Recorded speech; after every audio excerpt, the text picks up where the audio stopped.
This is realistically the #1 thing that I've been doing for fat loss for probably 12 years that I never knew was actually accurate, that actually had scientific merit behind it. As a matter of fact, I kind of thought it was bro science-y, so I didn't really talk about it a whole lot because I just didn't want to get destroyed. But it's always a rule that I've followed because it's worked for me, and I've shared it with people that are close to me because they're not going to judge me. I'm just like, this works for me. I don't know what it is, but it keeps me lean. And I'll tell you immediately what it is, but I want to justify it so that you know I'm not just pulling something out of my ear here. I really limit how much I mix fats and carbs. Now, full disclaimer, you're always going to have some fats and carbs combined if you're eating a well-balanced diet with all macronutrients. Okay, but I'm talking about high amounts of carbohydrates and high amounts of fat in one sitting.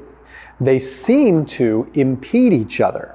What I mean by that is, in theory, the body prefers a singular fuel source, and it's going to utilize whatever source is in the greatest abundance. So if I ate a bunch of carbs and a bunch of fat in one sitting, but I had more carbs come in, the body's probably going to use those carbs. It doesn't have a need to use both the fats and the carbs at the same time, which means that perhaps the fats go to storage easier.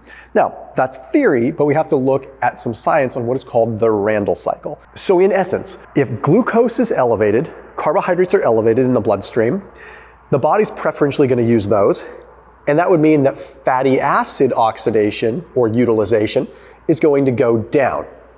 And the same applies the other way. If glucose is low and fatty acid intake and fats are high, the body is going to preferentially use the fats, and it's going to store the glucose in the form of like glycogen. This is sort of what happens if you're fasting or on a low-carb diet. Well, the Randle cycle seems to imply that in the body, this happens. And it gets to a point where your body says, hey, I want to use one fuel or the other. Where I was incorrect is I used to think that this worked like this because, well, I thought if I ate carbohydrates, it would spike my insulin, and the insulin would let the fat come into the cell. That's because when you eat carbs, you spike insulin, and the insulin opens the cellular doorway for the carbs to get in. Well, I thought the door was open so the boogeyman, the fats, would get in. That is scientifically inaccurate. That is not how it works. And that's what I thought 10 years ago, 12 years ago. But I continued to do this thing where I kind of wouldn't really eat high amounts of fats and carbs together. I would eat higher carb in one meal if I did, and I would eat higher fats in another meal, and I would keep them separate because it seemed to work for me. Problems would arise when I would mix them. But now I look at the literature, I understand. So here's what would happen in theory with the Randle cycle, based upon some of this preliminary research, if you ate fats and carbs in high amounts together. Again, little bits are fine. And I have some tools to follow with this video that are going to teach you kind of what to do based upon some of the literature that I've seen.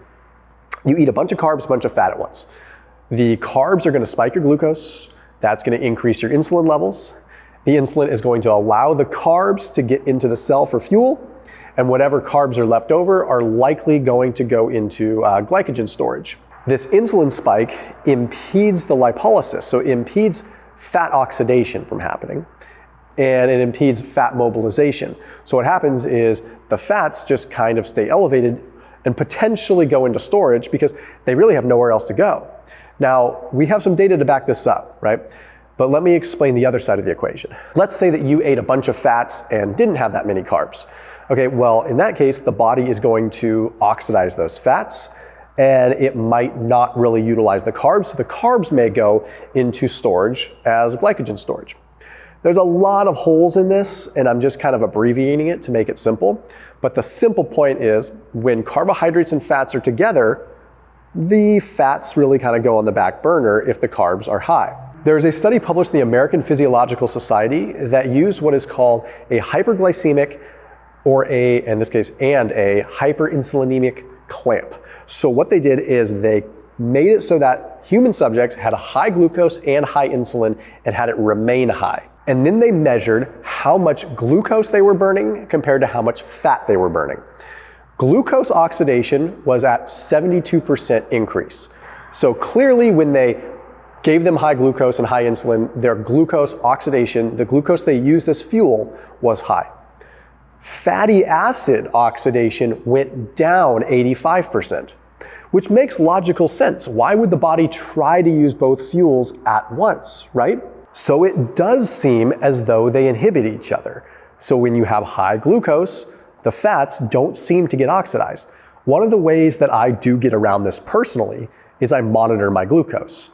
So I wear a continuous glucose monitor much of the time. And what this does is allows me to see where my glucose is going. If my glucose is really high, it's not a time when I would want to be taking in fats, and it's gamified it for me. So this is like my newer evolution over the last few years that I can wear a CGM, continuous glucose monitor, and actually monitor this. You can also prick your finger and test your glucose, but that's a little bit more cumbersome. But this teaches you, hey, I eat this food, I have a glucose spike. Maybe now is not the time to have fats too. Or, hey, I ate this piece of cake that had sugar and fat, and I had a glucose spike. Does that mean that that fat's going to storage? Possibly, especially if you're caloric surplus, yes. But most importantly, it teaches you kind of your timing. It teaches you the glucose spikes are okay, but maybe not if you have a bunch of fats in the mix too. I put a link down below for a place that you can get a continuous glucose monitor, because a lot of times people have to go to their doc, it's difficult. So this is a way for you to get a continuous glucose monitor through a company called Signos.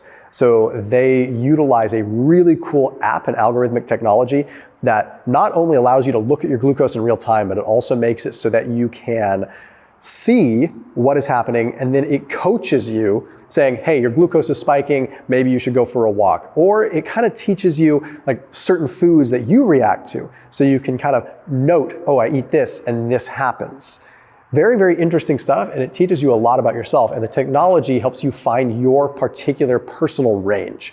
Not to mention, you end up getting a continuous glucose monitor, which most people really are trying to get their hands on using the Dexcom. So that link is down below, gets you a special discount on the continuous glucose monitor and access to Signos. So check them out, again, top line of the description underneath this video. Two fuels are presented to the body in pretty decent abundance. The body's gonna say, well, I'm gonna use the glucose, and the fat kind of has to go somewhere else, potentially to storage. And we've seen in other literature that when this happens, serum triglycerides go up. So the fat is kind of just staying high. This kind of backs up my theory that, once again, I could be wrong. I could be wrong. And I'm not saying that I'm 100% right, but what I'm saying is that I've been doing something for a long time and it's worked really well.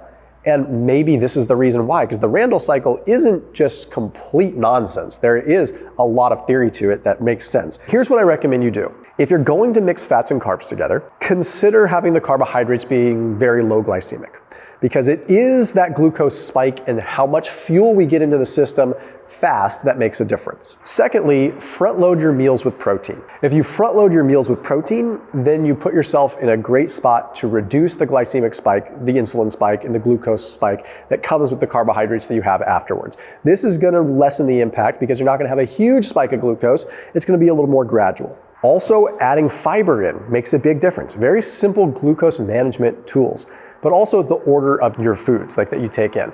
If you're going to have some glucose, like maybe you eat that last on your plate.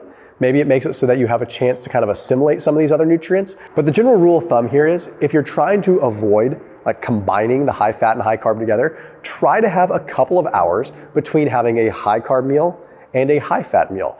You can be your own N of one anecdotal experiment and see if it works for you. As always, keep it locked in here on my channel. I'll see you tomorrow.